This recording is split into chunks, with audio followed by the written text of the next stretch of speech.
De nombreux citoyens nous demandent régulièrement où nous en sommes avec le dossier de l'électricité à Montaix. Vous me permettrez de vous présenter la situation des 5 importants dossiers en cours, situation à début octobre 2010. Premièrement, la rupture de livraison d'électricité par Satom SA le 31 décembre 2008 à minuit. Le tribunal vient de donner raison à la position que j'ai toujours défendue pour la commune de Montaix. Reste à chiffrer et à encaisser le montant du dommage qui s'exprime en millions de francs. C'est le mandat que m'a donné le conseil municipal. Deuxièmement, le paiement d'environ 3 millions de francs à Simo SA pour une taxe très haute tension en 2007 et en 2008. Pour les responsables de l'entente et du comité référendaire, on n'aurait rien dû payer. Ce comité s'est donc adressé à l'ELCOM. Nous sommes dans l'attente de la réponse de cet office fédéral, dans le ferme espoir d'un remboursement. Troisième dossier, la perte du droit inaliénable de transit de l'énergie entre le réseau des services industriels de Montaix et le poste de couplage de Saint-Trifon. À mon sens, et je ne suis pas le seul conseiller municipal de l'époque à penser cela, le conseil municipal n'a jamais pris cette décision valablement. La perte de ce droit de transit gratuit, en catimini, constitue une gaffe monumentale et coûteuse pour tous les consommateurs. Nous sommes dans l'attente de la décision de l'organe de surveillance des communes, soit le Conseil d'État du canton du Valais, suite à ma plainte de ce printemps. Il s'agit d'environ 1,5 million de francs, déjà payés à ce jour, et contestés par notre mouvement. Sans intervention de notre part, ces prélèvements se poursuivraient chaque année. Quatrième dossier, les tarifs de l'électricité des services industriels pour 2009, 2010 et 2011.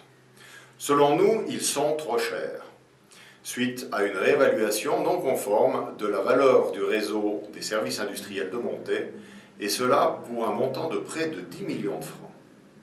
Cela équivaut à faire payer 2 fois aux consommateurs locaux pour les mêmes installations. Nous attendons donc la réponse de l'ELCOM suite à la plainte adressée récemment.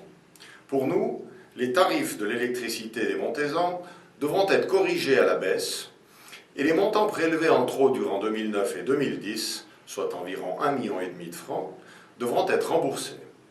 Cela devait être fait proportionnellement sur les prochaines factures de chaque consommateur d'électricité. Cinquième et dernier dossier, la plainte de M. Vaudreau contre moi-même. Nous verrons bien le résultat. Il est tout de même ahurissant de constater que M. Marietan, président, finance avec l'argent public toutes les démarches de cet ancien chef de service, qui ne s'est pas distingué par des compétences particulières.